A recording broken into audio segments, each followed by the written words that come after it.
There was a snake on the drawing-room table. A small snake, but still. Lord John Grey wondered whether to say anything about it.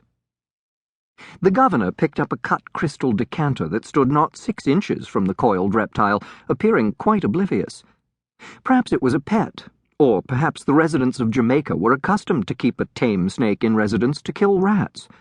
Judging from the number of rats he'd seen since leaving the ship, this seemed sensible, though this particular snake didn't appear large enough to take on even your average mouse. The wine was decent, but served at body heat, and it seemed to pass directly through Grey's gullet and into his blood. He'd had nothing to eat since before dawn, and felt the muscles of his lower back begin to tingle and relax. He put the glass down. He wanted a clear head. "I cannot tell you, sir, how happy I am to receive you," said the governor, putting down his own glass, empty. "The position is acute." "So you said in your letter to Lord North. The situation has not changed appreciably since then?" It had been nearly 3 months since that letter was written. A lot could change in 3 months. He thought Governor Warren shuddered, despite the temperature in the room. "It has become worse," the governor said, picking up the decanter. "Much worse." Grey felt his shoulders tense, but spoke calmly. "In what way? Have there been more—" He hesitated, searching for the right word. "More demonstrations?"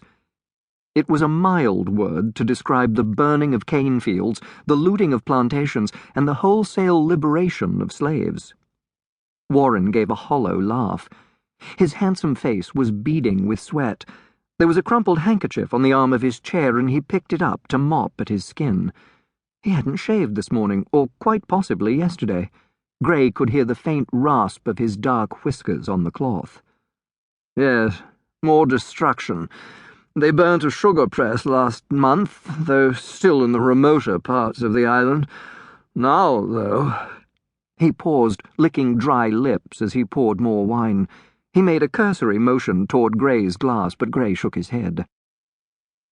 "They've begun to move toward Kingstown," Warren said. "It's deliberate, you can see it. One plantation after another, in a line coming straight down the mountain." He sighed. "I shouldn't say straight. Nothing in this bloody place is straight, starting with the landscape."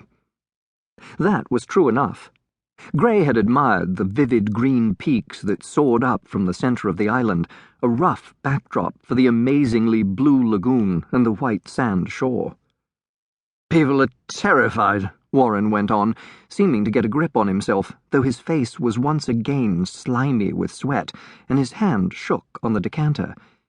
It occurred to Grey with a slight shock that the governor himself was terrified. "I have merchants and their wives in my office every day, begging, demanding protection from the blacks." "Well, you may assure them that protection will be provided them," Grey said, sounding as reassuring as possible. He had half a battalion with him, 300 infantry troops and a company of artillery equipped with small cannon, enough to defend Kingstown if necessary.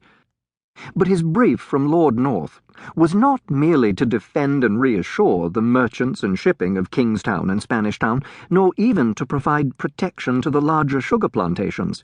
He was charged with putting down the slave rebellion entirely, rounding up the ringleaders, and putting a stop to the violence altogether. The snake on the table moved suddenly, uncoiling itself in a languid manner. It startled Grey, who had begun to think it was a decorative sculpture.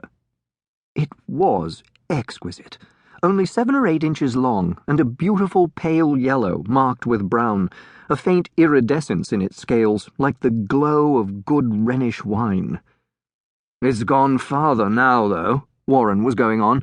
"It's not just burning and property destruction. Now, it's come to murder." That brought Grey back with a jerk. "Who has been murdered?" he demanded. "A planter named Abernathy, murdered in his own house last week. His throat cut." "Was the house burnt?" "No, it wasn't. The Maroons ransacked it, but were driven off by Abernathy's own slaves before they could set fire to the place. His wife survived.